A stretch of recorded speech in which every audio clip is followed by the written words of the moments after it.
I want to welcome everybody and make one quick announcement. If you need an assisted hearing device for tonight's talk, we have them in the office to our left. So if anybody needs one, all you need, they're free for the evening, is your ID, your Laguna Woods Village ID. So we want to make sure you know that because we have it every meeting. I hope you can hear me.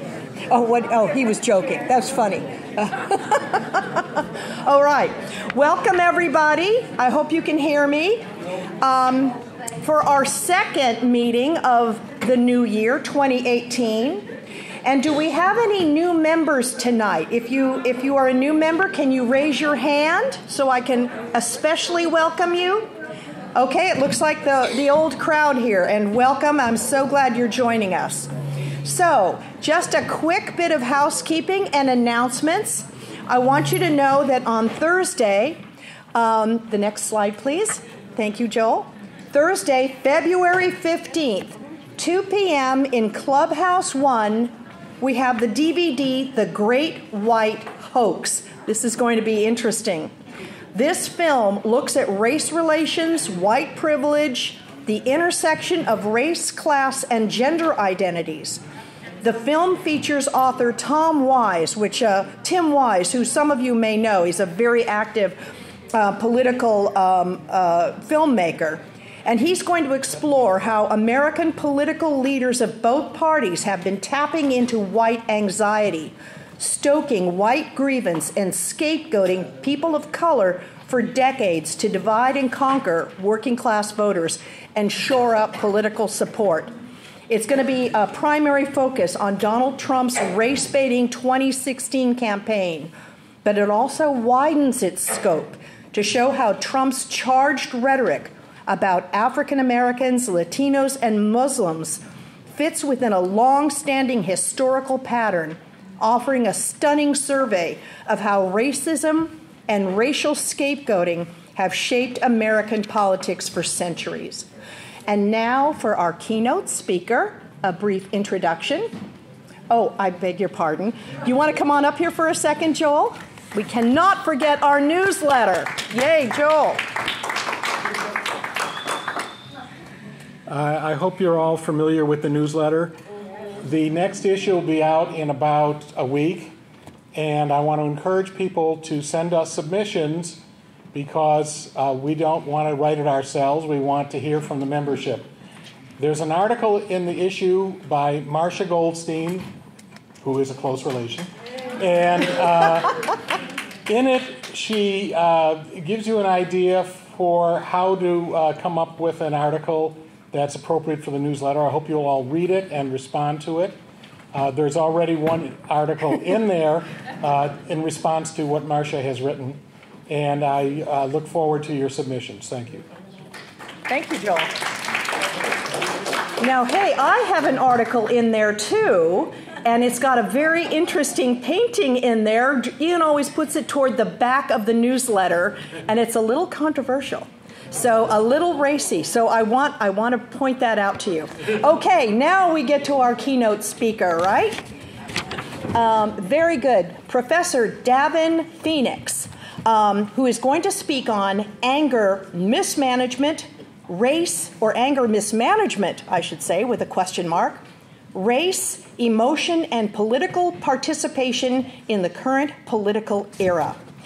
Davin Phoenix is an assistant professor of political science at the University of California, Irvine, where he specializes and teaches courses in African American politics, mass media, public opinion, and city politics. He earned his PhD in political science and public policy from the University of Michigan in 2015. So he's a young one. We're thrilled to have him. His research focuses on how race interacts with various spheres of U.S. politics to shape the attitudes, emotions, and behavior of both everyday people and elites. Some of his work explores how race influences individuals' emotional responses to politics, the intersection of race and religious views on individuals' social welfare policy preferences, and the impact of protest activities on media narratives and policy output on police activity post-Ferguson. Very current, really important. Let's all welcome Professor Davin Phoenix. Thank you so much.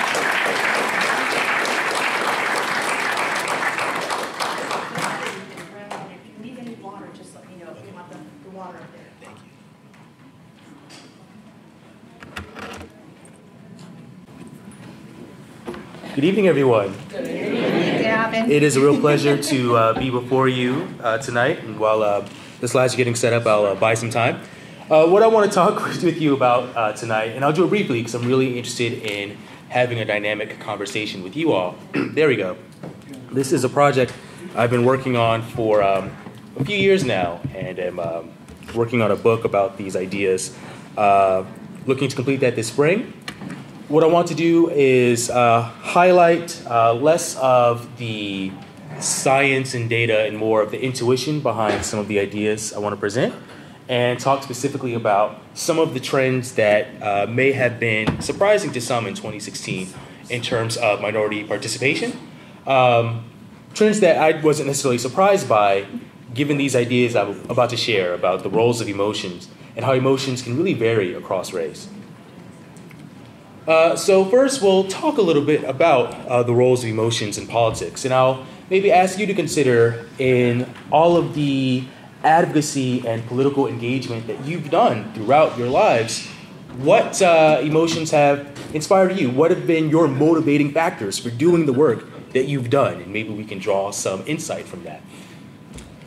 We'll look at those specific types of emotions. We'll also consider how race might shape the emotional responses that we develop to politics. And those emotional responses are really meaningful because those emotions can be really predictive of whether we act in politics. And if we choose to act, what types of actions we choose to take. So when we see certain groups be more active in politics than others, one of the factors that we can think about as determining why some groups are more active than others is, well, this group just isn't really getting angry the way this group is, or this group isn't really getting hopeful the way this group is. So we can kind of interrogate that and think about what that teaches us going forward, especially with the 2018 election around the corner, literally. So I'll pull up some pictures. There will be a few points where I want to toss some questions out at you. When you look back on the race to the White House in 2016, what would you say are some of the most impactful or profound emotions that shaped this election? Just shout out for me what you think. Disbelief. Anger, okay, anger, disbelief, hate, fear, anxiety. What's that? Oh, right, okay. Greed, okay, uninformed, okay. Hopelessness, right? So I'm not hearing many positive emotions. Does that seem to be the consensus, right? Yeah. So we can think about the ways in which a lot of these emotions are possibly connected with one another, right? We can think about particularly how anger or maybe hopelessness might be tied to information, right? The information you receive or the information you aren't receiving, the information that maybe you're rejecting, right? But I think that resonates, right? That I can ask you all what you think are those emotions, and you say largely like the negative emotions. Those really seem to drive everything about this election, right? You were kind of maybe, if you're like me, you were alternating between being angry and petrified and confused and hopeless and resigned and shocked, and that was just on election night, right? All of those. So to say nothing of the year prior to that, right? But that matters, right? The fact that we can look at this particular time in our nation as one that's really defined by these negative emotions, that has clear consequences for participation. Let me go back a little further, though, right? Because this certainly isn't the only time, even in recent years, in which we've seen emotions appear to drive action, right? So when we think about 2010, 2011, you had the Occupy movement on the left, right? People really taking to the streets. And what were they protesting? What was this movement in response to, right? Is it in response to this economic and political stagnation? Many people feeling this status quo is so unsatisfying, it's so unjust, right? So you see that sense of indignation inspire people. right? Meanwhile, on the very other end of the spectrum, you had this Tea Party movement really start to arise in the first years of the Obama administration. And we saw people applying a very different lens to the political system and to the key players, but still having this sense of dissatisfaction, right? A sense of indignation. This isn't the government I imagined, right? This is wrong. It's getting stolen from us, right? And so we can see, just anecdotally, the way in which these specific types of emotions of seeing the landscape and not liking what you see and wanting to do something about it, right? How that makes people active, right? You can also think about the Black Lives Matter movement and the Blue Lives Matter movement. Again, very different ends of the spectrum, right? Very different lenses applied to the world, but maybe some common emotions undergirding those actions, right? Again, this feeling that I am not pleased with the state of the world. I'm not pleased with the criminal justice system, and I feel motivated and obligated to rise up and do something about it, and maybe take on some risks, right? And of course, we've seen since the election, right, a lot of resistance rallies and movements, and yes, of course, the Women's March, right? And I know many of you were active in the Women's March, the most recent one, I'm sure the one during the inauguration. And I'm sure you've also been active throughout your entire lives, right? This is why you're here, part of this organization today. So just going back to the Women's March, if people don't mind, we'll do the same thing. Shout out for me some of the reasons you participated in that march. Why did you feel the need or the desire to be there that day? Sending a message. Sending a message to who? Politics. just everyone, the system. Because we get covered by media. Right.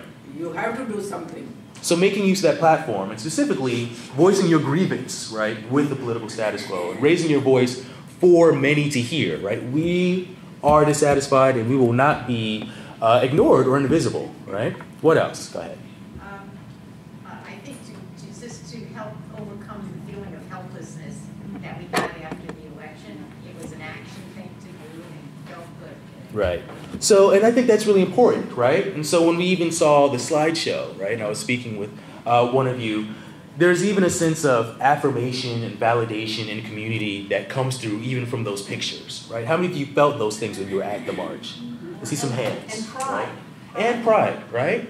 And so you needed something to reorient you from hopelessness. And why is that? Because in that state of hopelessness, you won't be any good to anyone, right? When you're feeling hopeless, you don't want to go out to the streets. You don't want to go out to the voting booth. You want to stay in bed with your head under the covers, right? And so you had to take a clear action to reorient something even inside you, right? And so you're not just there for yourself. Your presence is helping to motivate and animate others. And the idea is that feeling of solidarity doesn't end with the march, right? But it keeps the momentum going. That momentum that hopefully was starting even after Election Day, right? The hope is that motivation carries people into 2018, right? So seats can be won. So already we're just kind of identifying some of the intuition behind how these emotions are tied to action or inaction. Before I move on, any other motivating factors for those that participate? So a specific issue, right? Specific issue that really motivated you, right? And so I imagine it wasn't just the sense of dissatisfaction, right, with some of the gross disparities, right? But outrage. Outrage is an important emotion, right? We can separate outrage from frustration, right? When I'm driving on the 405, right, and there's a slowdown, I'm frustrated, right? But there's nothing I can do about it, right? You just have to grin and bear it. You have no control over that situation. And so what do? You talk to yourself. You say, okay, I'm going to take a deep breath, right? Put some smooth jazz on the radio, right? There's nothing I can do, so I have to cope with this reality, right? If you come out of Whole Foods and someone has backed into your car and not left a note, you're outraged, right? Because that's a wrong, right? That's something that shouldn't happen. You're entitled to better treatment than that, right? So that break in the norm, right, has made you feel something that's a feeling of displeasure, but it's very different from that frustration you feel when you're stuck on the 405, right? So even sometimes when we use a word like anger, that might be a catch-all term, but it can mean very different things to different people. And we need to pinpoint, right, what those differences are. That outrage moves you to act. Why is that? Because it gives you a sense of indignation. I'm mad as heck, I'm not going to take it anymore, right? And so we can think about differences in who's going to look at the same situation, whether it be the prospect of Trump or the reality of Trump now, post-2016. Who's going to feel outraged and indignant, and who's more likely to feel frustrated and hopeless, right? That can really shape how they're going to respond to this era of Trump. And of course, the anger isn't simply taking place right on the streets. This was a poll from, I believe that's January 2016, right? Whites and Republicans rank as the angriest Americans. Why is that important, right? Because we saw in an overall low turnout election year, right, whites were the only racial group that had a significant increase in turnout between 2012 and 2016. And so we can think about the role that anger played on both sides, right? People that were angry over the prospect of Trump, people that were angry after 8 years of Obama, right, getting them to the polls, right? Hillary Clinton, in her CBS interview, was reflecting on this anger on CBS this morning. She said, they wanted me to share their anger, talking about just the general voters, right, particularly Democratic voters. And I should have done a better job of demonstrating I get it, right? So here's Hillary Clinton providing a diagnosis and part of why she lost, saying there was so much anger out there and I didn't tap into it enough, right? I didn't give people that sense of, I validate your anger and I want you to translate it toward me. What Democrat might have, I won't say might have, what Democrat better tapped into that anger in 2016? Bernie Sanders, right? It's hard to think about Bernie Sanders and not think about that sense of anger, right, over economic injustice. And that's not the only emotion, right, that Bernie Sanders invoked amongst his strong supporters. He certainly also invoked a strong sense of pride and hope and optimism, right? He had numerous messages, from enough is enough to together we can, and all those work together to curry strong participation on his behalf. So let's try to tease out these different types of emotions, what they're expected to mean for our participation, right? So oftentimes they start with this threat, right? And so there's a lot of psychology. I won't bore you with the details. I'll just give you some of the intuition that psychology suggests, right? When you are facing a threat, whether it's something specific and concrete, like I don't want this administration winning an election, or something broad, like I don't want the environment to continue to decay because we're not doing something about it, right? You're asking yourself some questions, whether you're conscious of it or not, and those questions, the answers to those questions, largely determine what emotions you generate and result, right? And those questions can come down to some combination of these three checkpoints, right? Well, what control or agency do I have counteracting this threat? Now here's where the specificity of that threat really matters, right? I feel threatened leading up to Election Day about what Trump means for me and my community and everything I stand for. But do I feel like I can do anything about it? That might depend on a lot of factors, right? Well, am I in a competitive or non-competitive state, right? Am I actually eligible to vote, right? Am I facing a state that, since the last time I voted, passed a very restrictive voter ID law, and now I'm concerned that there's going to be some issue, and when I get to the poll, they won't accept my vote, or they'll make me cast a provisional ballot, right? Those questions really vary, right, from one community to another. We can also think about other questions that vary in that regard. What resources do I have at my disposal to counteract the threat? You know, a resource you need to have when you're voting in California? Extensive knowledge of many policies, right? California ballots are some of the longest in the country. So I came to California for my UCI job just in time to vote in the 2014 election, right? So I had to reorient myself to how long these ballots were.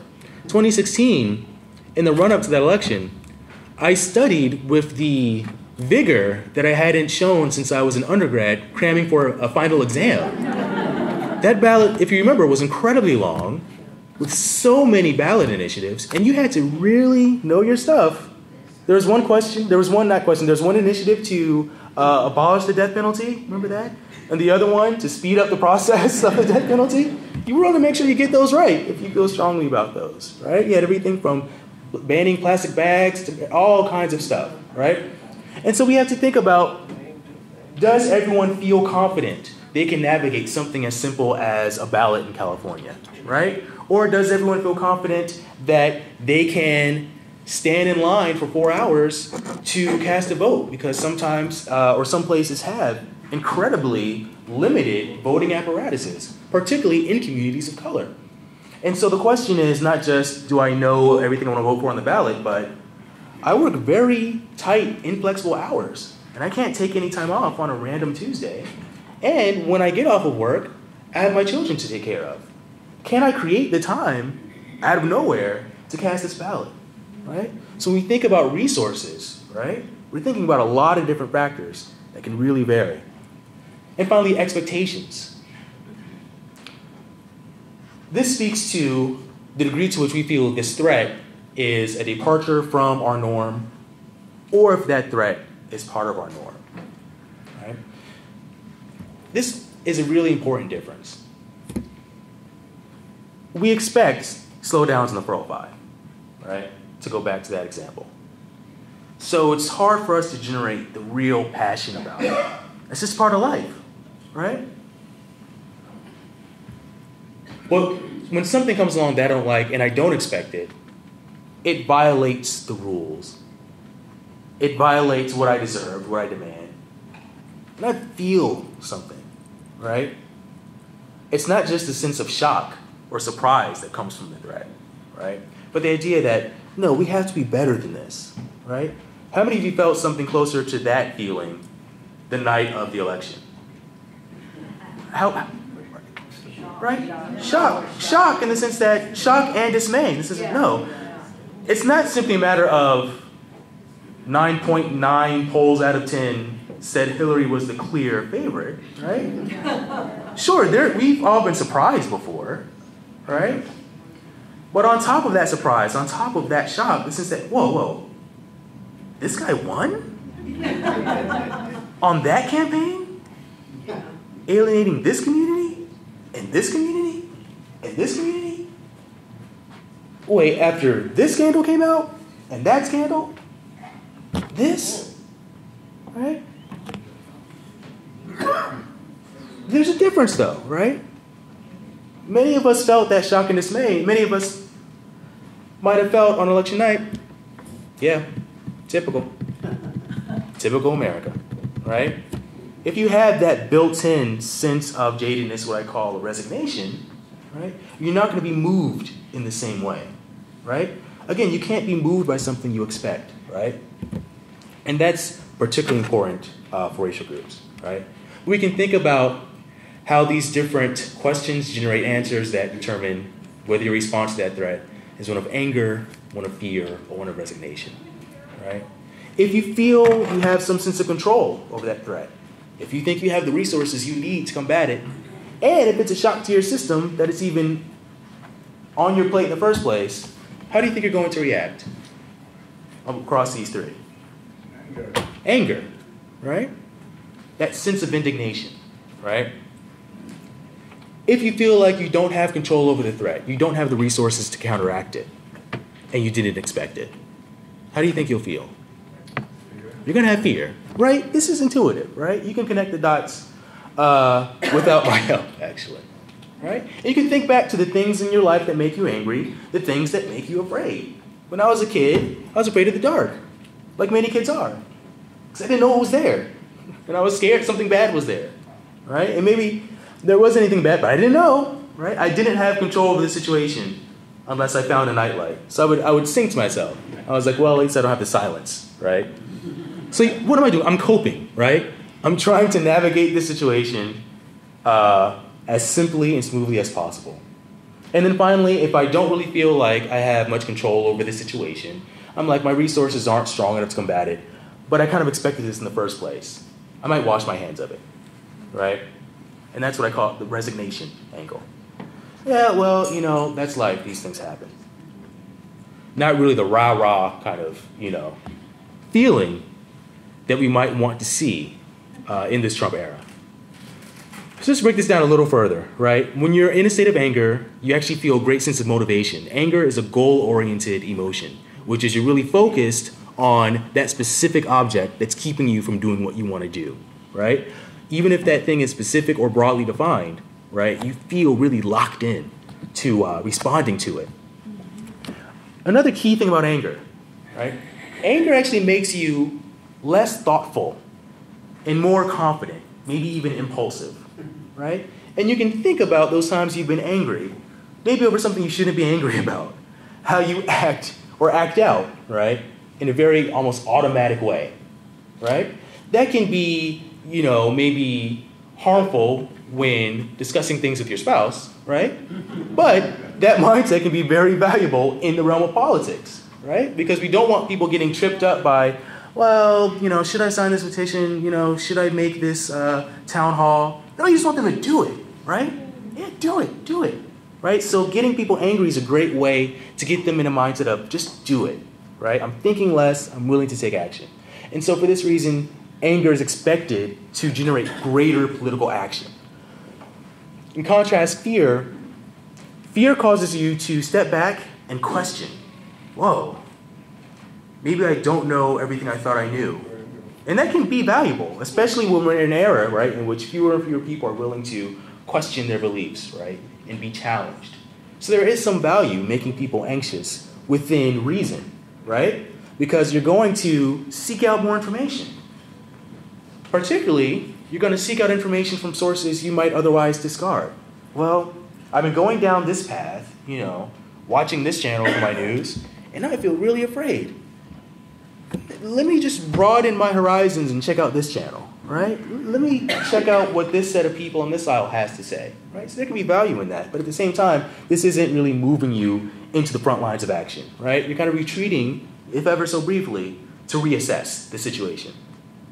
Resignation. That creates a posture of resilience, right? Now you're trying to actively disassociate yourself from the threat. Because if you continue to feel invested, you're only going to do damage to yourself in terms of mental health, even physical health. Because if you get so emotionally invested in something that you can't control, right, you kind of get really stressed, right? That's not a fun situation to be in. You try to tell yourself, well, let me only control the things I can control, right? You think about that kind of mantra and how that might be someone's mantra in politics. I can't control who wins this state, right? I can't control whether this policy passes or not, regardless of how helpful or harmful it is, right? That can be something that's very helpful to your own well-being, right? But it can hurt your chances to be a part of something bigger than yourself, right? And so this can lead to a withdrawal from action, right? Briefly, we can do the same thing with opportunity. I'll do this much more quickly because these often have the same types of outcomes, right? When you have a prospect that you actually look forward to, as opposed to looking to avoid, that changes actually your assessment of your agency and control. Now, maybe I don't usually feel much capacity to change things, but with this optimism, yeah, I'm feeling better about myself actually, right? And I'm feeling better about my chances of getting this thing. So I might have hope or I might have pride. How do these work to affect my action? When I'm feeling hopeful, I'm looking to reinforce that feeling, so I'm seeking confirmation that that prospect is likely, right? And so that's maybe seeking out other supporters of this candidate or this policy, saying, we got a chance, right? We can do this, right? Seeking that kind of validation and affirmation. If I'm feeling proud, right, and that can come from a feeling of, look at the progress he made. We did that. Look at this accomplishment. Look at this show of force. Look at all these really creative signs at this march right now, right? Look at the shows of solidarity. I actually feel better about myself, right, to be a part of that, right? And so both of these types of routes kind of lead to the same thing, right? Which is, I'm going to continue the course, right? I'm going to keep doing what I'm doing.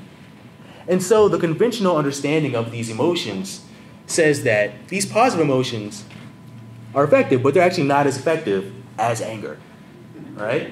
Because these keep you steady, but anger turns you up, right? So that's an important distinction and one that I actually challenge when we break this down across racial groups. What were some of the emotions that Obama looked to engender or generate during his 2008 and 2012 campaigns. Hope. Hope. Anything else? Right. Progressive change. Progressive change. And you see how those are connected, right? Hope and pride for people that we can actually create some change for the better, especially in areas that have been long stagnant, right? Obama certainly represented himself as an agent of change, right? Someone who is operating outside of the bounds of Washington politics, but certainly didn't use the strategy that most outsider candidates do after 8 years of the other party, right? You can think to George W. Bush in 2000. Now, George W. Bush wasn't fire and brimstone, right? But he certainly wanted to highlight the contrast with the Clinton years, right? Despite many people enjoying those last couple years, right? The economy was booming, and there was the greatest parity of across race, greatest racial parity of prosperity, right? With minority unemployment rates being closest to white unemployment rates than they would be ever, right? Minority median income being closest to white median income that it would be ever, right?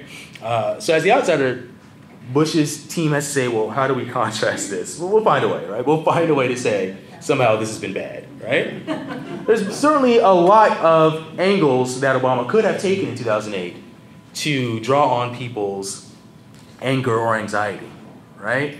Mired in a war, mired in an economic downturn that would only get worse and become the worst economic downturn since the Depression, right? Just a lot of malaise, right? He chose to counter that with an intentional and direct appeal, right, to people's optimism, hope, pride, satisfaction, ambition, right? I don't think it's a coincidence, right, that the first non-white president, right, would appeal to positive emotions, right? So I think when you look at the history of, for black people specifically, effective mobilizing appeals, they've been anchored more in the optimism that change is on the horizon than the sense of anger over the status quo, right? When you think about the civil rights movement and some of the catalysts, right? One of the things that we're taught in school, which is a truncation of the history, right?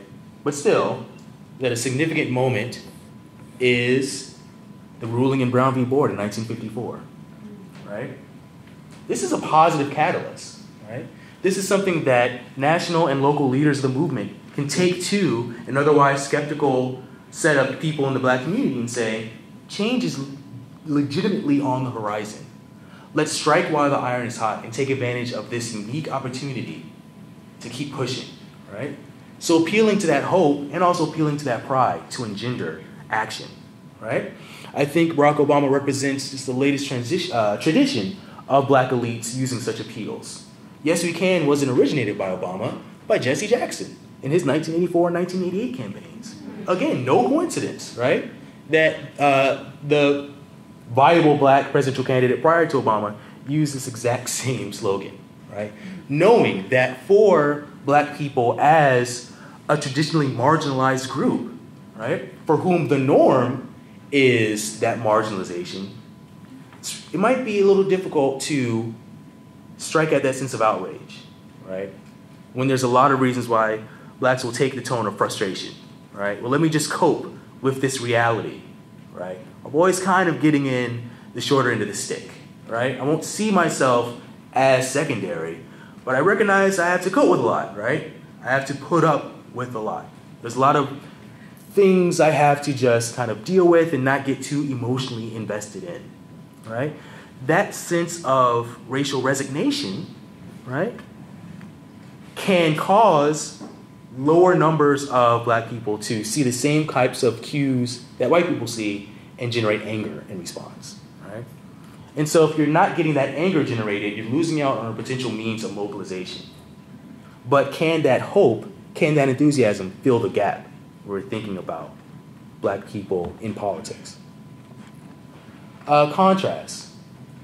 We talked about, right, some of the emotions that Bernie Sanders generated. And I would say he generated both anger and a sense of optimism, right?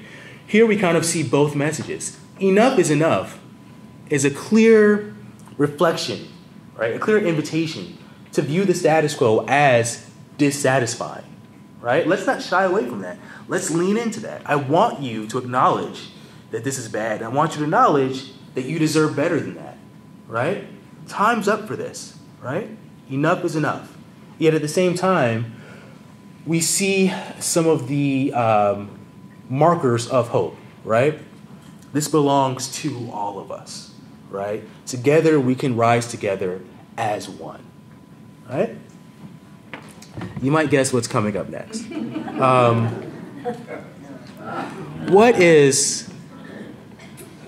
What are some of the emotions that are tied to the messaging around Make America Great Again? It was never not great. Well, so that's what many of us in this room hear, right? When we see that. But it's target audience, right? You said loss, right? The feeling of losing something, right? We can think about what that means. Go ahead. I read it as a code phrase for Make America White Again. So, okay, we can think about what's being lost, right? Pride. And specifically a nationalist pride, right? Yes. That is a pride in white dominance, white supremacy, right? White privilege, right? Not necessarily. It's pride in America. It's certainly a pride in America, but we can think about for how many people that pride, that American pride, is tied into a racial pride, whether or not they're really fully cognizant of it, right? Because when many people of color, many people in this room see Make America Great Again, they think, why isn't it great anymore, right? When we look at the political landscape, not even the political landscape, just the landscape, right, in the last 10, 20, 30, 40 years, right? One thing that's clear, right, is uneven but unquestionable racial progress and racial equality, right? And so many people of color see the types of pining for the good old days as code for the good old days when we didn't have our full rights of citizenship and humanity, right? And so we can think about the way in which these negative emotions that are tethered to this messaging are also tethered to a specific group, right? If I'm receptive to this message, I'm not simply angered about what I've lost as an individual, right? I'm angered as a member of this racial group that's lost something, right? Lost some status, lost some clout, right? Lost the ability to advance without competition from other groups, right? So this particular anger appeal is kind of closing off my universe, right? And forcing me to, or not forcing me, but helping me define a specific us and a specific them, right? So this anger appeal is tied to tribalism, right? I'm not just angry as an individual. I'm angry on behalf of my group. And even if I'm not able to define myself as this racial group, I'm angry because of what I perceive I've lost as a white person. Even if I'm saying I'm angry because of what I perceived as working class or as rural, right? That seems to be the underlying real connective tissue. So you think about the limiting that comes from this anger message in politics, opposed to the broadening that comes from this enthusiastic message, right? So for Bernie Sanders, what's his us and them? Oftentimes it's kind of borrowing from the Occupy language. It's like the 1% and 99%, right? It's still a form of tribalism. It's still an us and a them. But that us is very broad, right? 99% is a heck of a lot of us, right? So we're seeing an expansion of who our potential political allies can be, right? I don't need to simply look within my race or my gender or my religion. I don't even need to look within my income bracket, right? There's a lot more income brackets in the 99 than there are on the 1, right? Same thing with Barack Obama, right? Now, of course, as a minority candidate seeking to win an election in which the majority of people are going to be white, he's got to strategically, right, not create a racial us versus them, right? So there's a real strategy in this broadening coalition building message of, hey, yes, we can, all of us, right?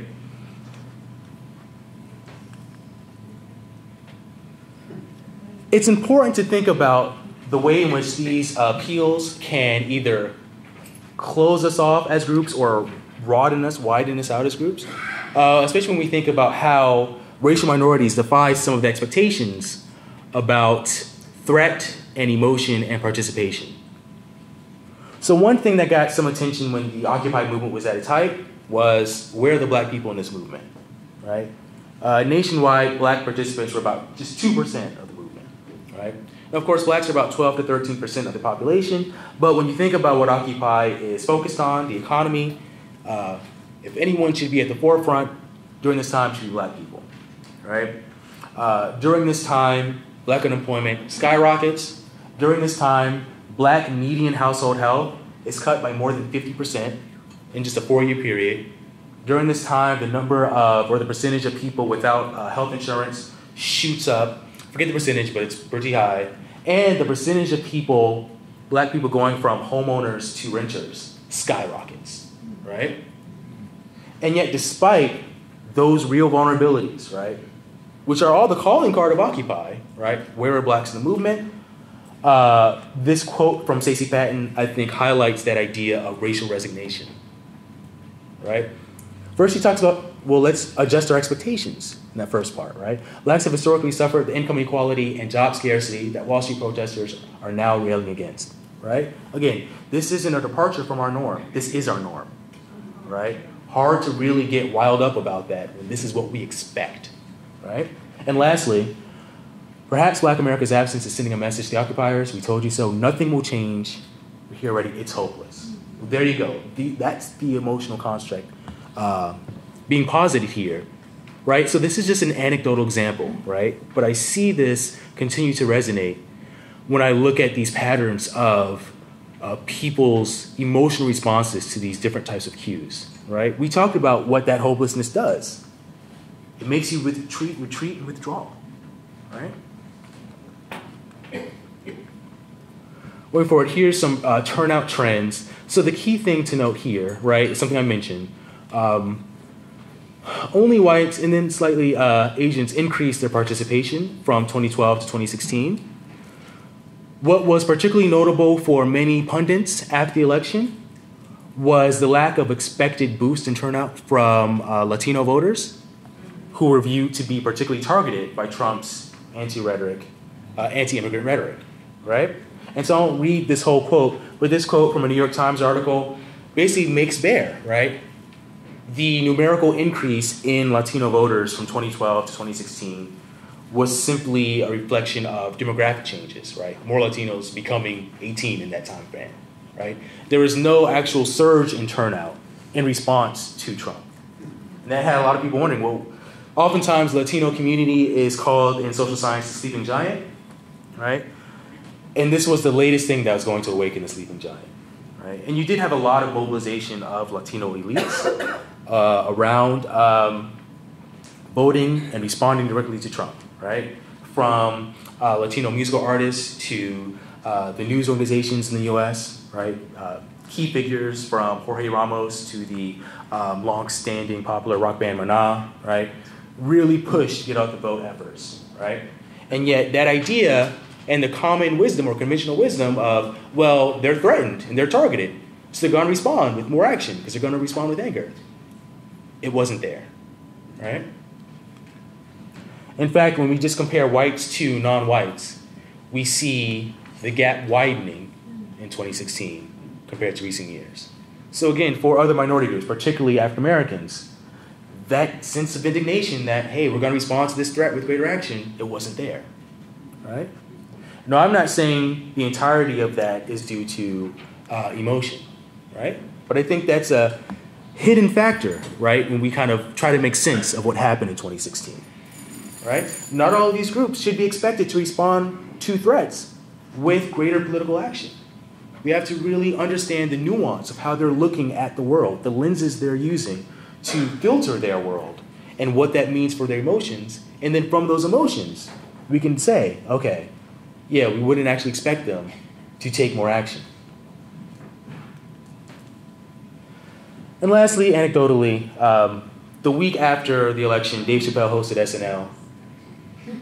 And he had a sketch that got some notoriety. This is an election watch party, young Democrats. As the night is unfolding, the white members of the party are becoming more and more distressed and disgusted and disillusioned. But the black guests at the party are not surprised, right? They are expressing a couple of things we talked about so far, right? Their expectation, oh, wow, America disappointing its minority voter bloc? What a shocker, right? A little bit of cynicism, right? But a great deal of resilience, right? Using their kind of humorous, sarcastic observations as a coping mechanism, right? I can't do myself and my family the disservice of getting emotionally invested in a system that has failed me time and time again, right? So I'm going to distance myself from it, right? We could see that as a rational or helpful survival mechanism, right? But it certainly affects the way in which we want to engage black communities in times of threat, right? Simply making them aware of the threat or knowing that they are aware of the threat will not be sufficient to generate the type of action we think, right? Because they're not looking at the world with the same set of lenses, and they're not generating that indignation, that I'm mad as heck, I'm not going to take it anymore. Right? I'm going to go over this really quickly. Some of those factors that we could measure or identify that we can think of, okay, as a person of color, this is going to shape their answer to these questions, right, and determine their emotional response, right? How familiar are you with U.S. politics, right? What's your language proficiency? What's your generation status, right? Do you have enough experience with American politics, or are you still kind of adhering to the politics of your nation of origin, right? So that can definitely affect our Latino and Asian populations, right? Your overarching beliefs about the responsiveness of the system to your group. Do you have this inbred sense of the system, it just doesn't work for my people? If so, that's going to condition your response to those specific threats. We mentioned those formal and informal barriers to participation. Am I in a competitive state?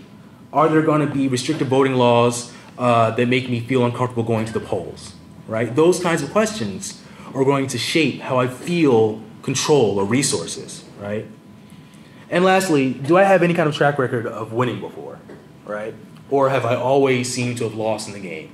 If I've always lost, right, then what do I expect to do the next time I play? Lose, right? So maybe I don't play, right? Maybe I switch sports. And so whereas we might expect people looking at the same threat, whether it's kind of the economic malfeasance during the Occupy era or Trump and his campaign of hate, we might expect people of color to have anger. We might actually see more resignation coming from them. So I've looked at this from a lot of different angles, and I'll share with you a set of trends and observations from some 2016 data. And what those trends say is that expressions of anger throughout the 2016 election are lower from people of color than they are from whites. And those anger disparities had consequences for their participation in 2016. I'm looking at this data set, which was a post-election survey of the views and attitudes of over 10,000 people identifying as white, black, Asian, or Latino. And it's a nationally representative sample, right? So we can take away a lot from the trends we observe. The key question that I contributed to this survey is asking folks, how often did you feel angry during the election season? 4 response categories. I never felt angry. Sometimes, yeah, I get angry.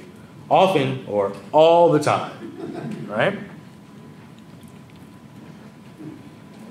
Not surprisingly, people's anger responses were tied to their views of Trump. That solid line represents the difference in mean anger between people that had a favorable view of Trump and those who viewed him unfavorably. So you see the difference is huge, right? So if you don't like Trump, you're angry a lot more often in 2016, right? That dashed line represents the same for Hillary Clinton. People that viewed Hillary Clinton unfavorably were actually angry significantly less throughout the election than those who were. So we can at least think this data is probably tapping into something real because it's showing us, like everything else, this is all about Trump, right?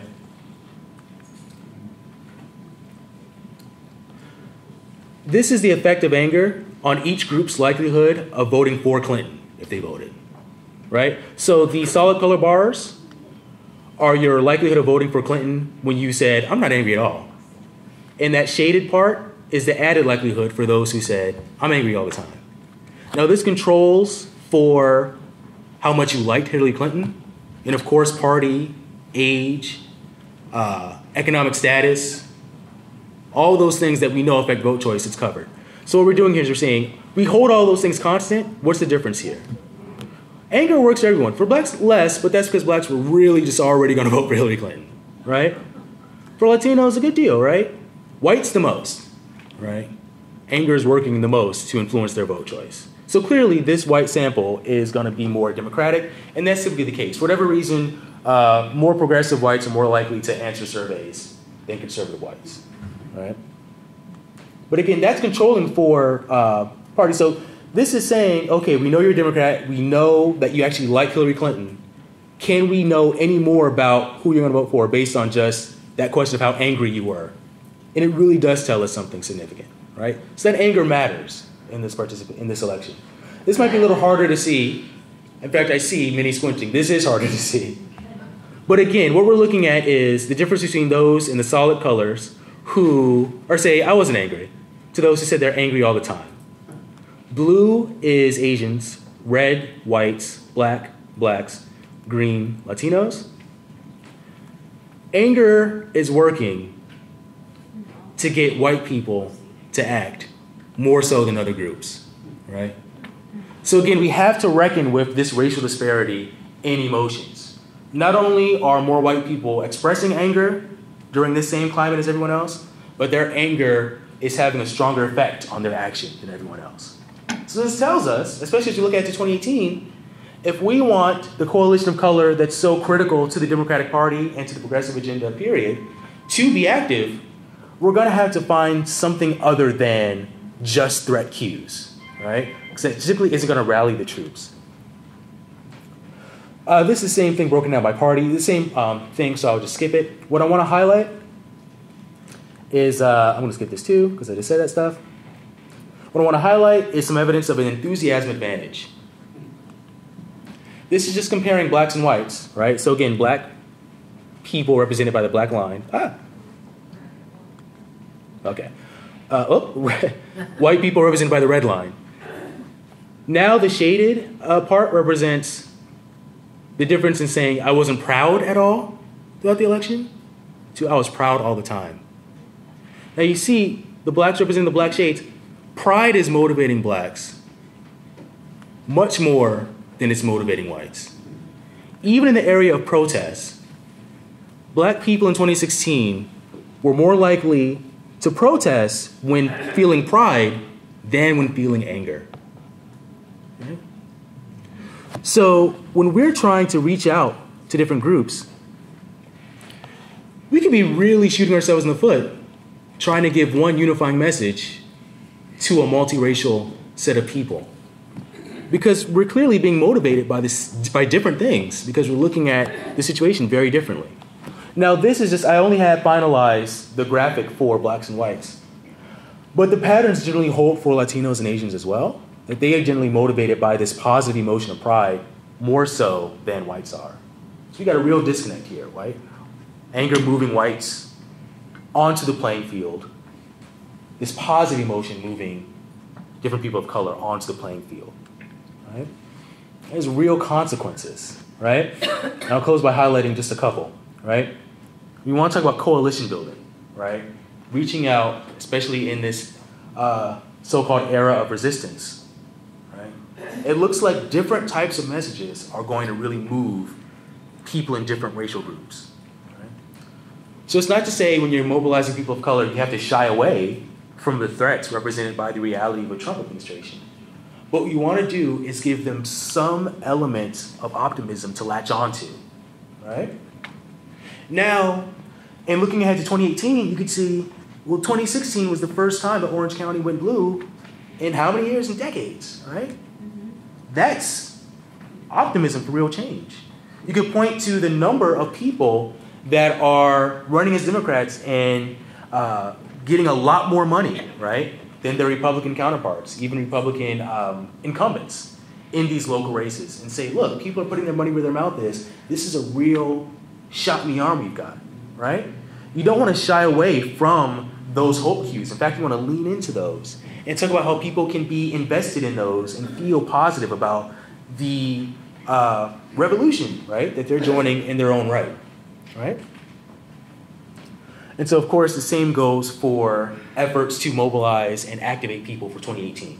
Many of the people that you want to reach in 2018, particularly people of color, may have been people that sat out 2016, right? Because they didn't feel engaged enough. They thought, for my own mental health, I got to sit this one out, right? Now, 2 years later, how do you think those people feel? I'd imagine more resigned than they did 2 years ago, right? Hard not to feel more resigned just waking up to the news every day, right?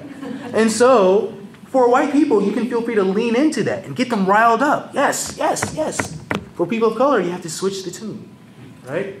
You have to find a different set of messaging, right? It's not to ignore the reality, right? But it's to anchor that pervasive sense of threat felt to a genuine optimism or positive change, right? And that isn't to sugarcoat the circumstances, right? But to find those concrete things you can hang your hat on, right? And we talk about, we were talking during the dinner, about different factors and forces that have mobilized black people in particular, right? You think about the importance of the black church, right?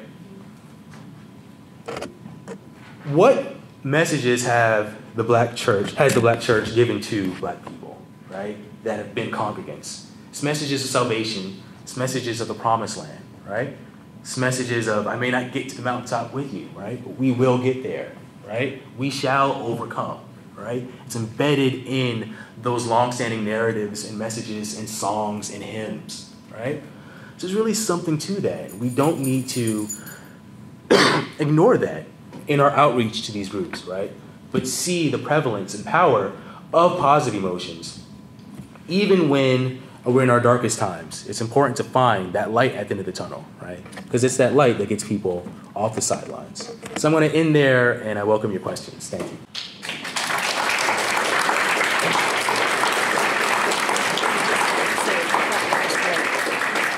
Thank you so much, Gavin. That was really enlightening. I appreciated that, especially as we're moving into the 2018 midterm elections. Okay, Q&A. Now remember, please keep your questions to about a minute and a half, okay, so that we can hear our speaker speak. Okay, we're all ready to go. Thanks, Gavin. And wait for the microphone. Are you suggesting that the candidates go out with a different message to each group? I'm suggesting that reliance on a non-nuanced message of, 2 years of Trump makes my job easier, getting people to vote for the opposition. All I have to do is remind people of the reality they've been enduring. That's not enough. You don't need to really create different messages, right? Because white people can still be motivated by these positive emotions as well, right? You can simply emphasize both, right? Here's why we're dissatisfied. Here's why we're frustrated. Here's what we need to do. And here's why doing it is actually going to work, right? So it's about really recognizing the degree to which, in a lot of these messages, people of color they're not connecting with those messages, they're not being spoken to in those messages. So it's not about necessarily creating different, it's about broadening the scope of the message to include these groups that have a very different way of interpreting politics than the group that's typically catered to in these messages. And you speak of anger as a motivating force, but it's like a two-edged sword. I mean, it could motivate you to do good things, or it could also motivate you to do bad things. So I don't know. I guess will you comment on that? No, yeah, I definitely understand. And so that speaks to, so I kind of focused on the nuance between say outrage versus frustration, and you're speaking to another nuance that I didn't talk about, or another key distinction, right, between kind of an anger that's still anchored in the sense of, oh, but I can do something about this. I can do something constructive and positive about this, and an anger that's not tied to that sense of underlying agency, which we might say is like rage, right, or, oh, just screw this, right? I want to act out rather than act, right? So I just want to make my presence felt. So at dinner, someone made a joke about the city of Philadelphia after the Super Bowl, right? Well, what emotion is that, right? When they're jumping on the poles and like destroying things, right? That, right? Certainly not anger, but that's when you just want to act out, right? That's when you just have this surge inside you, but it's not channeled in any constructive way. So certainly anger can be destructive, and I think many of us would think that much of the anger that was channeled by Trump's rhetoric was indeed destructive, right? Whether we're thinking about the exponential rise in hate crimes that we've seen, not even since the election, but really since his campaign took off, we definitely see that destructive side of anger, which really isn't steered in a constructive manner, right? You think about the way in which much of Trump's messaging egged that on, right? Go ahead. Follow up. Sure. I'm sorry. Isn't that what the Russian hackers tapped into? Oh, sure. So when you think about the way in which the Russian actors, among other things, sought specifically to stoke racial divisions, right, and kind of create these fake black activist organizations, and put those in kind of black communities, and also would kind of make them apparent on the feeds of maybe white conservatives. Certainly, we see that anger can easily be tapped into towards negative ends or destructive ends. And I think that's another reason we need to be more nuanced in the degree to which we're looking to mobilize based on anger. Despite the conventional wisdom, it's not the only way to move people to act. And there might be plausible reasons why it's not the kind of best way to mobilize people to act. Because again, when you're in a state of anger, even if steered towards a constructive end, like I mentioned, you're not thinking as much as you normally do, right? You're actually being less risk averse and more impulsive. So it's easy for that anger to go into, a direction that we don't want it to go into. So for those key reasons, we should think about that more critically. Thank you very much for coming and sharing those insights. Your talk has been descriptive and analytic. Do you have a prescriptive mode that you could go into? Suppose we had Dave Min sitting at that table and Katie Porter there and Kia Hamadanchi there and Brian Ford over there, and they were running for the 45th Congressional District seat of our esteemed representative. His name. We shall not be named. We can forget that. What would you tell them in a prescriptive way? Yeah, that's an excellent question. So to really leverage the potential voting power, I think, of the people of color, right, within the district, the Latinos, the Asians, I think you want to tailor the message specifically to speak to some of those informal barriers that the respective communities have felt to being politically active before, right?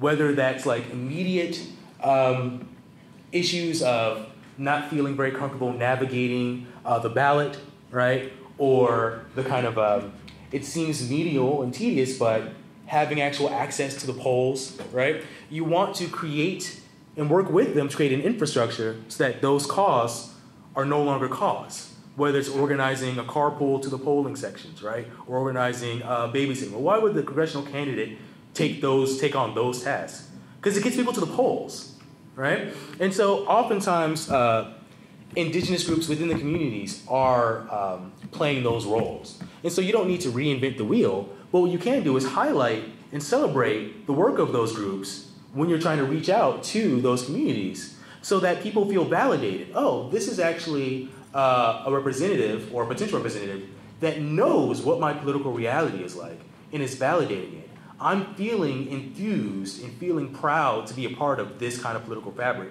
and I'm going to be more likely to support them, right? So sometimes it's not even about the messaging, right? But it's about actually knowing kind of what are the engines that move the community and letting them know you acknowledge them and you validate them. Because oftentimes, I think people of color feel that candidates swoop in, give their talking points, and swoop back out, right? And sometimes that generates more positive emotion than you'd suspect. I look at data from 1980 up through 2016, and I was really surprised by the degree of pride and hope that people like John Kerry engendered in black people in representative samples. I thought, John Kerry? That John Kerry? The John Kerry? Right? I think that's less a reflection of John Kerry, right, and his outreach to the community than the viability, right, the desire of the community to want to have something to believe in. So if you actually validate that initial instinct to feel enthusiastic, I think you're going to get a very strong response, right? And so I know it probably sounds corny. You're just saying better outreach and more kind of connectedness with the community. But I'll keep saying that until it's actually done, right? Because we're simply not seeing it be done. Who's that? Yeah. Okay. In your heart of hearts, since traditionally blacks and African Americans have received more of the brunt of the effect of the Trump effect and other white presidents, do you think with the upcoming election that they will more likely increase their voter turnout over what it was in the 2016 election, or perhaps just as it was in all presidential elections? Yeah, so I think that's a great question. I think when we look at black turnout in midterm elections, it's typically abysmal, right? The one exception was 2010, and what stands out about 2010? That's an Obama-era midterm election, right? And so again, what was motivating blacks to be, I believe, the one group that increased their turnout from the previous midterm, that sense of underlying that sense of underlying hope and pride engendered by Obama, right? So I think, again, in 2018, if on the ground we have some factors that create maybe not even an overwhelming sense of pride and enthusiasm and hope, but even a sense of it's possible for our votes to count. I think many blacks felt throughout many key swing states that their vote wasn't as important because they read the tea leaves of those restrictive voting laws that had been passed since their turnout surged in 2008 and 2012. So hopefully we see the right lessons to take away from black voters and black women voters, particularly in Alabama, right? Yeah. Alabama is a state with, and so what I didn't see many of the narratives, right, thinking black voters were saving the country from a Roy Moore Senate, was what I didn't see in these narratives was an acknowledgement of the fact that Alabama is one of the hardest states for black people to cast a vote in. And so it's not simply black people coming in on unicorns and rainbows to say, "You're welcome, America." There must have been very concrete, on-the-ground mobilization efforts to say, you know the stakes, you know they don't want you to vote, but here's how and why you're going to vote anyway. It's people acknowledging that reality and giving people a concrete pathway to disrupt that reality. Because again, anger centers you on the goal, but enthusiasm centers you on the idea of this reality can be something very different. Right? Okay. With the mic.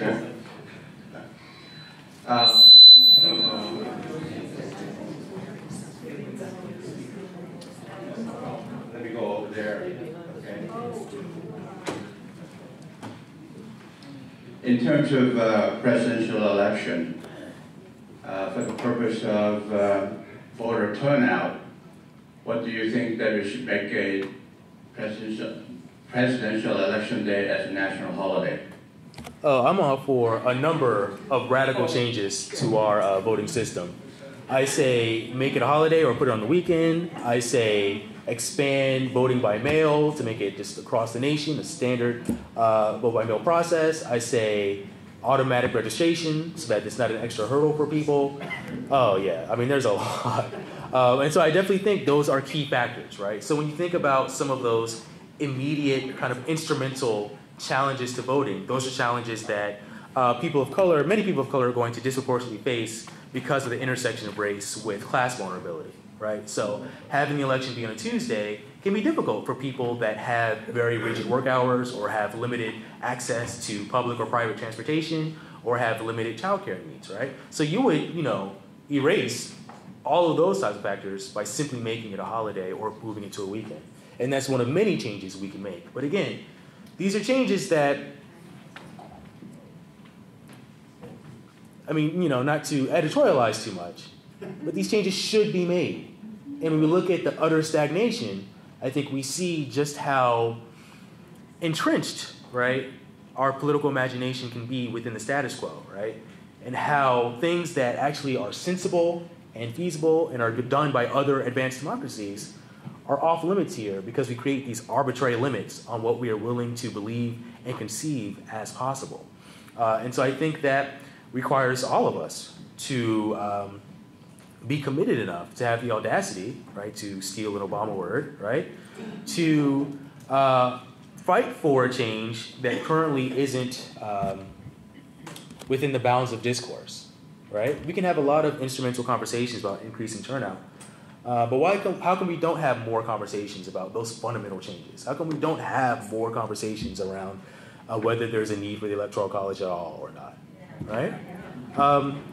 People are willing to have those conversations, right? But we don't really see where the space is for that. And I think that speaks to the power of our political imagination to really put bounds on what's possible for us as a polity. I'm going to go back to the last election. There was a peculiarity in it, and I'm wondering whether you did any of your research on it. I knew and read of quite a few people who were so angry about the fact that Bernie lost the nomination that they went and voted for Trump instead. And also the spoiler, Jill Stein. Sure. How do you factor that into the fact that Trump won? So that's an excellent question. I mean, Trump didn't win. Can we just say for the record, Trump did not win the popular vote? Yeah. How many more millions of votes? Right. So I think that's really critical, right? To consider that Trump won 3 million or 5 million more votes than Clinton. Was fake anyway. But that's really critical, right? That the margin was razor thin, right? So much so that every possible thing that we could point to, we know was a factor, right?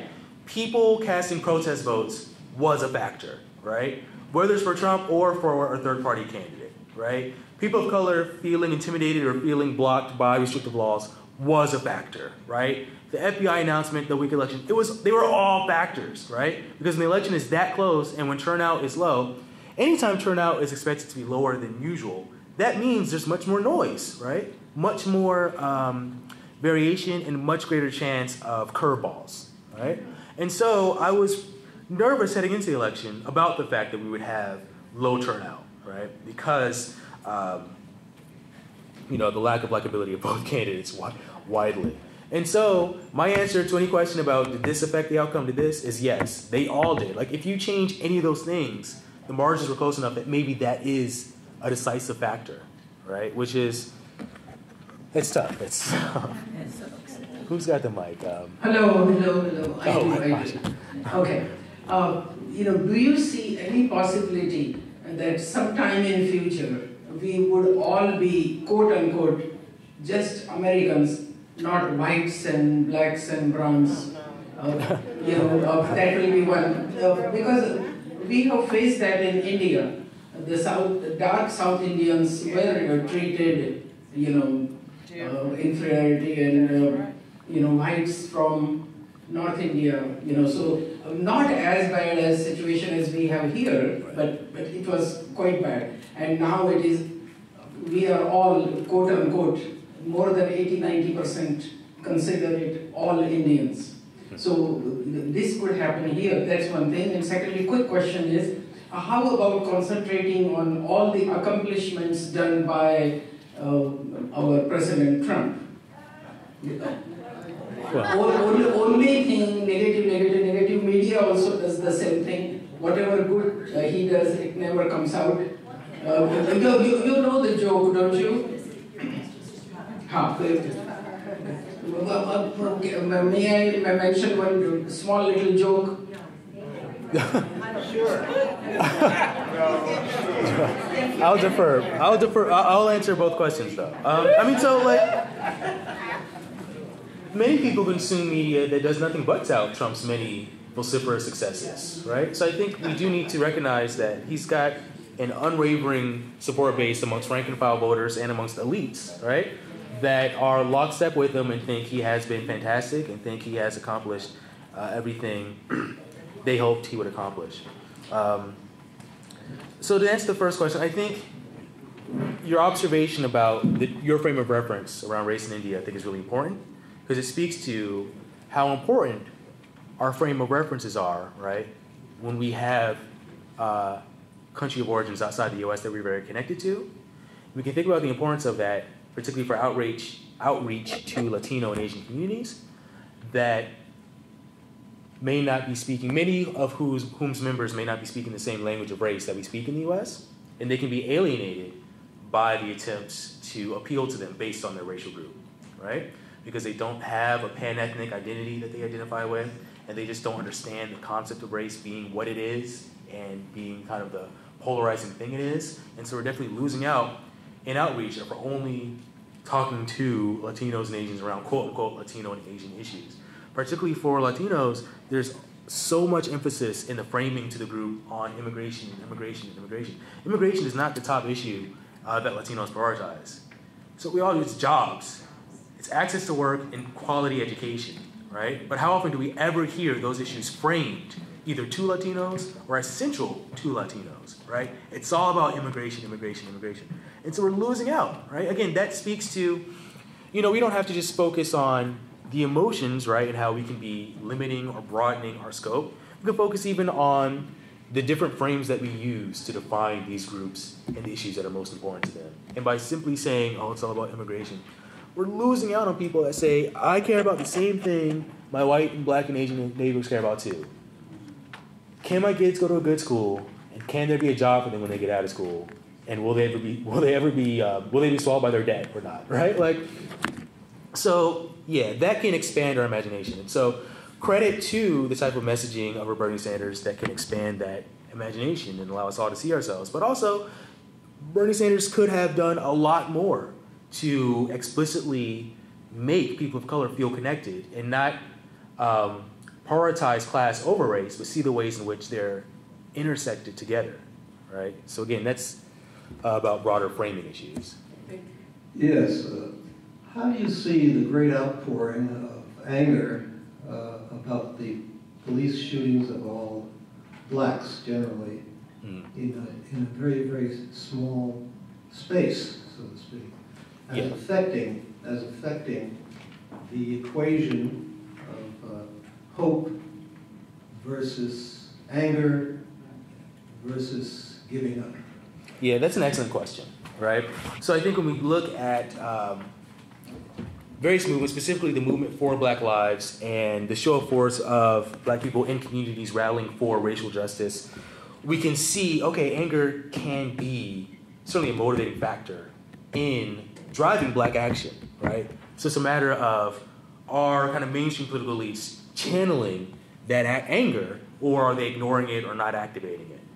The National Black Lives Matter platform refused in 2016 to endorse any presidential candidate.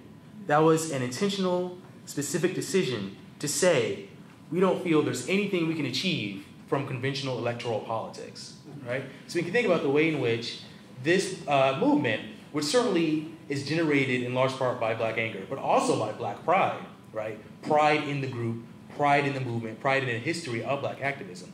How anger is so kind of untapped by mainstream political forces. When we see Black movements generated by anger, it's often movements that want to be completely separated from mainstream and electoral politics.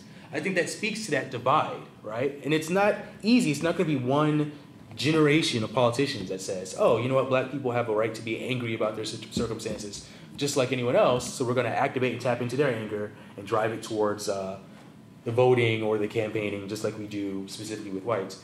I think it's going to take an unlearning, right, of a lot of narratives and specifically stereotypes, right? One pushback I get when I present this work is, well, I thought black people were really angry. What about the angry black man, the angry black woman, that stereotype, right? I'm pushing right against that stereotype, but we've seen that stereotype really affect how black people specifically are spoken to in politics. So after these shootings of black civilians by police, and a number took place during Obama's era, right? Oftentimes, he would make a national remark, and what would he say? He'd say, now is not the time for violence. Let's be calm, right? And let's let the system play out, right? But what other group is told after some kind of tragedy, be calm, don't be violent? After Obama or any president addresses the nation after any kind of mass shooting, right? He's not saying to the people in that community, be calm, right? Don't be violent, right? So I think that speaks to the degree to which there's this fundamental stereotype of black people as just being angry and prone to just outbursts at any point, right? If we untether ourselves from that stereotype, I think it frees us to activate black anger and steer it in the directions of greater turnout or greater, donating, greater volunteering, all those other forms of participation. Because again, it's not just that it has to be the anger, right? We can tether that anger to, we know you're angry, and you're right to be, but there's a new possibility here. Let's strive for this thing that we can be hopeful for as well. These emotions don't have to be felt one at a time, right? You can certainly feel more than one emotion at a time, and I think that's important to remember. Just as some people really enjoy being angry, a lot of people hate being angry.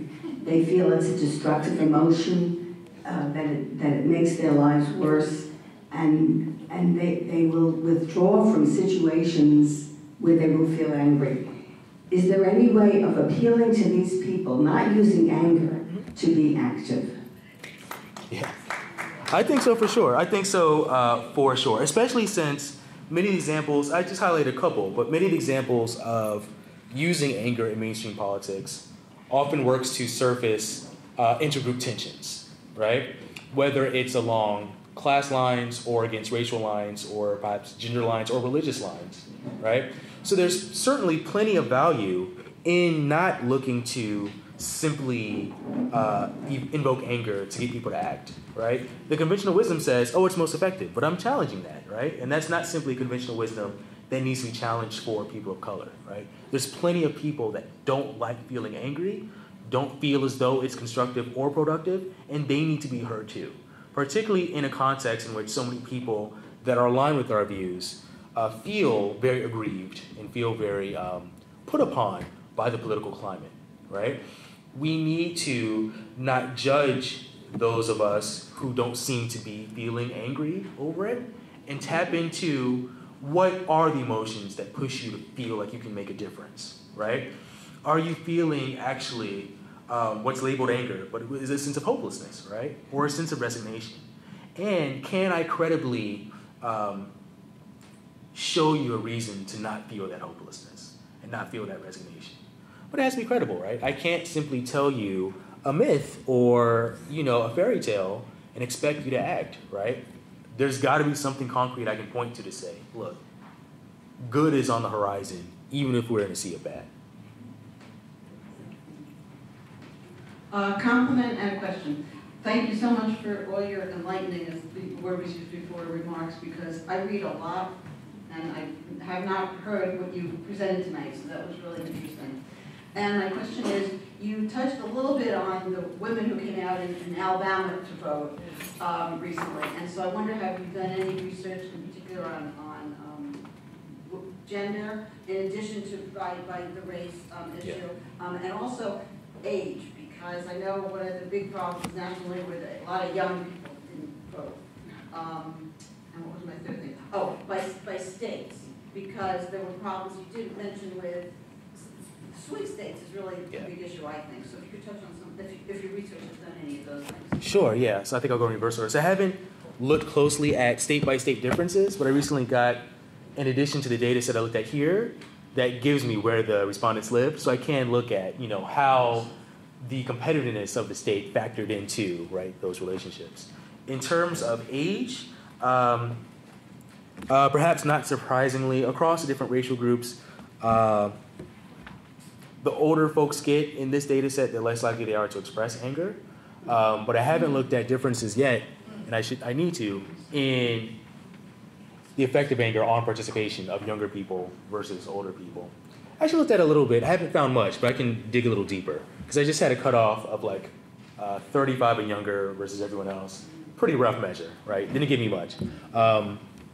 In terms of gender, I found some interesting stuff. Namely that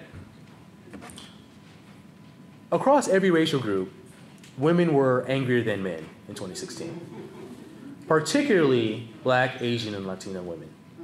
And that was not a surprise to me, it was validating, because you think about the various racial and gender fault lines in this election, women were indeed feeling targeted on two planes by those and responding in anger. But what I haven't seen is evidence that, what I haven't seen yet is evidence that their anger had any kind of effect on their action, more so than anger did for men. But I think there's actually more to the story of gender across race in particular. So I'm definitely going to look more into that one. I think that's it. I think we're going to call it an evening. Thanks everybody for coming. Thank you, Please pick up your coffee cups as you leave. Appreciate it. It was a great evening of questions and information.